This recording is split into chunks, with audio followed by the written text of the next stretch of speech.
আসসালামু আলাইকুম। আপনারা সবাই কেমন আছেন? আশা করি আপনারা ভালো আছেন। আলহামদুলিল্লাহ আমরা ভালো আছি। আজকে আমি রান্না করছি পাতুরি। আমি যেহেতু চট্টগ্রামের মেয়ে, এই পাতুরি রান্নার সম্পর্কে আমার খুব একটা ধারণা নাই।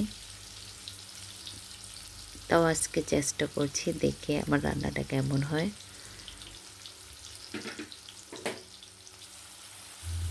এখানে প্রথমে আমি সয়াবিন তেল দিয়েছি।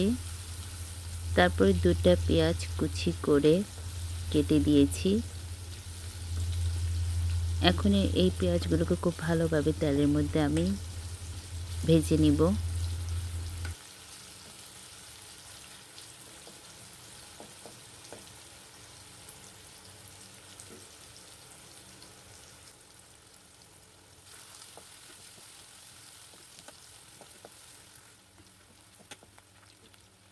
পেঁয়াজকে কিছুক্ষণ তেলের মধ্যে ভাজার পরে আমি এখানে আধা চা চামচ পরিমাণে গুঁড়া মরিচ দিচ্ছি। তারপর পরিমাণ মতো লবণ,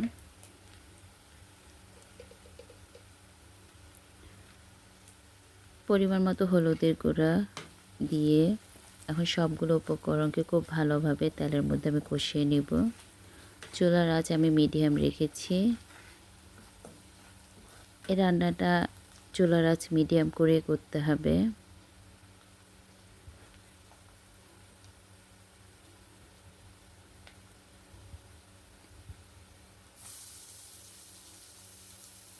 এখন এখানে আমি একটা টমেটো কেটে দিচ্ছি।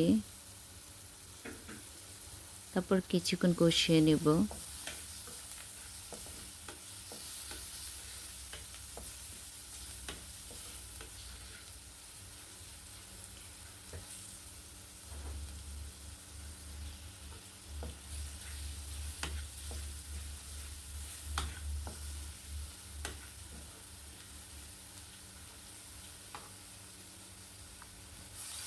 এখন আমি এখানে অল্প পরিমাণে পানি দিচ্ছি যাতে মশলাগুলো পুড়ে না যায়।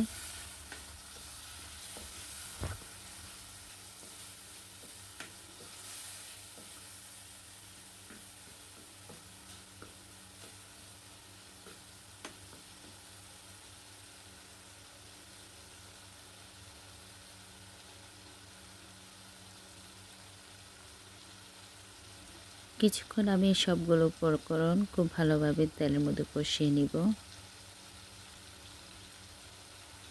এই রান্নাটা আপনার কষানোর উপরে নির্ভর করবে। আপনি যত বেশি মশলাগুলো কষিয়ে নেবেন তত রান্নাটা ভালো হবে।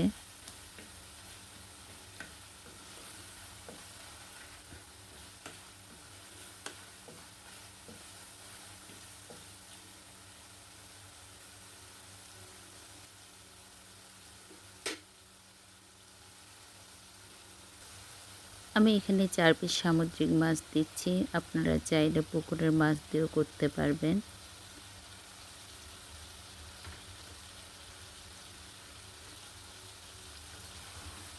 মাছগুলোকে কিছুক্ষণ আমি এই মশলার মধ্যে কষিয়ে নিব।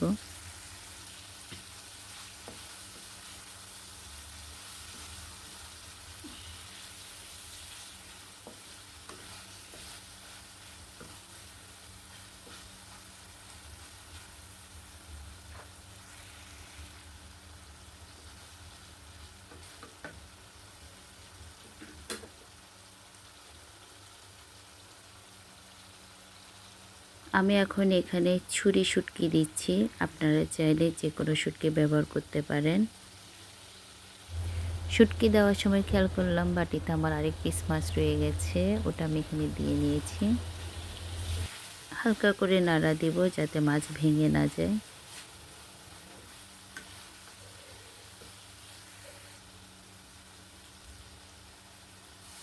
অল্প পরিমাণে পানি দিচ্ছি, আমি এগুলোকে একটু কষিয়ে নিব।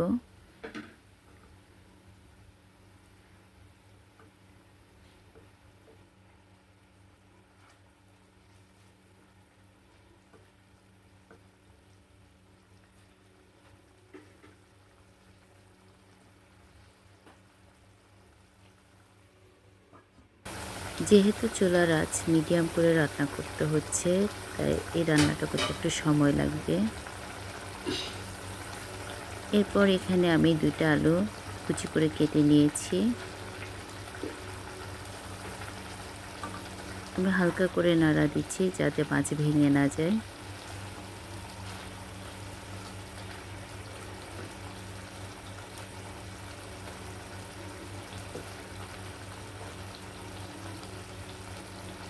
আলু দেওয়ার পরে কিছুক্ষণ ঢাকনা দিয়ে ঢেকে রান্না করতে হবে।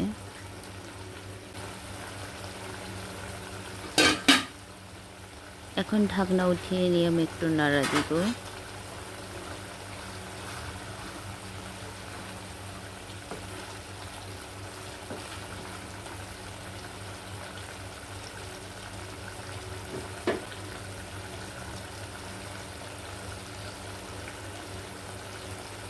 এখন এখানে আমি 1.5 মগ পরিমাণে পানি দিব।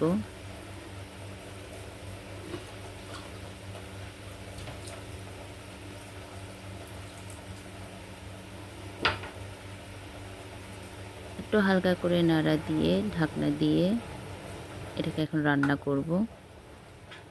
আমাদের সবার অতি পরিচিত নোয়াখালীর মেয়ে ব্লগার রাহানা রাখি আপুর মা নাকি ওনাদেরকে এই রেসিপিটা রান্না করে খাওয়াতো। দেখে আমার খুব ভালো লেগেছিল, তাই আমি রান্না করার চেষ্টা করেছি এই পাতুরি। আমি এখানে 3টা ডিম দিয়ে নিচ্ছি। আপা, আপনাকে অসংখ্য ধন্যবাদ এত সুন্দর একটা রেসিপি আমাদের সাথে শেয়ার করার জন্য।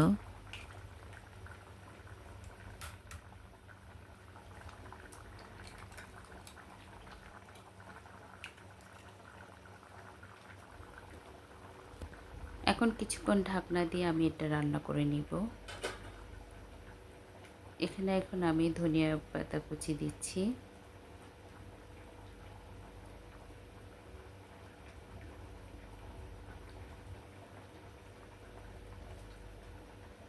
এখন ঢাকনা দিয়ে অল্প আঁচে রেখে দিব। এতে আমার রান্না কমপ্লিট হয়ে গেছে। মাছ, শুটকি, আলু, ডিমের সব উপকরণে এই তরকারিটা আসলে অনেক মজা হয়েছিল এবং খেতে অনেক অনেক মজা ছিল। আপনারাও ট্রাই করিয়েন এই রেসিপিটা, খেতে অনেক ভালো লাগবে। আজকে পর্যন্ত আল্লাহ হাফেজ। আমাদের জন্য দোয়া করবেন।